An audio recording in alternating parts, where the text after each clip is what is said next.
Servus Leid, ich bin's wieder, Eicher Läusel und da. Papa.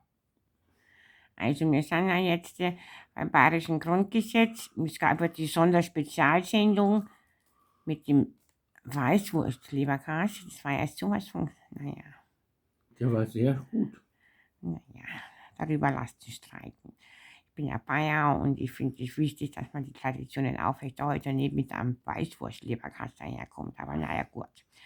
Immerhin haben wir damit Senf gegessen, aber okay, das ist wieder eine andere Geschichte. Also, und zwar sind wir beim Bayerischen Grundgesetz. Wir waren ja jetzt schon bei 3 Punkten und jetzt lernen wir das 4. Papa, du warst die anderen Punkte noch? Mir sahen mir.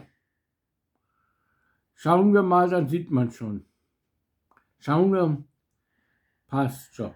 Na, was ist das 3.?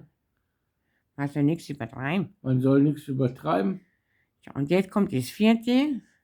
Wenn es keine Knödel gibt, ist nicht gegessen. Was für Knödel? Also erst einmal möchte ich das übersetzen lassen. Ich mal gucken, ob der Papa das überhaupt versteht, weil es bestimmt auch einige unter euch gibt, die es auch nicht verstehen. Also ich wiederhole, wenn es keine Knödel gibt, ist nicht gegessen. Papa? Wenn es keine Knödel gibt. Nein, jetzt erst einmal die deutsche Übersetzung. Wenn es keine Klopse gibt, dann ist nicht gegessen. Du sollst auf Deutsch übersetzen. Ja. Also und jetzt auf Borisch?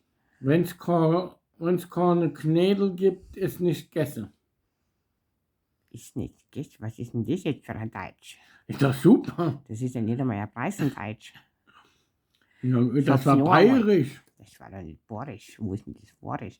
Sag's nur einmal. Wenn es keine Knödel gibt, ist keine.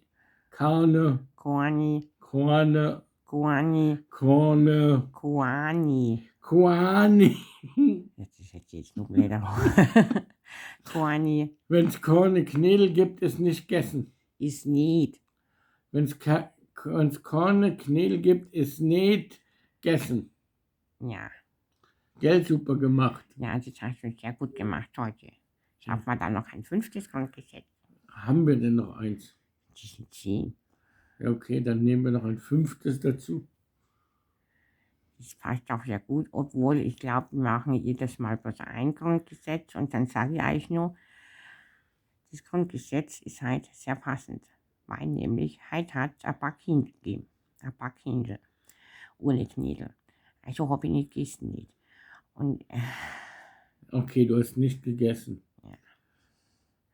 Also ich bin noch ganz schön hungrig, keine Knödel hat es nicht gegeben, eine Weißwurst hat es auch nicht gegeben. Und dann muss man jetzt auch dazu sagen, ihr habt da was gehört. Weil nämlich angeblich sagen ja die Wiener, dass sie die Spackhändel erfunden hätten. Das halte ich für ein Gerücht, weil nämlich jeder weiß doch, dass die kolumbianischen Seefahrer damals nach Bratislava gekommen sind und dort das Rezept verteilt haben. Aha. Klingt mir sehr weit hergeholt. Also schreibt einfach in die Kommentare unten, wer eine andere Meinung hat, wo das Brathändel kommt. Eigentlich sind wir ja bei den Knödeln. Ich bin der Papa und sage Servus. Und ich bin der Läusel und sage Servus.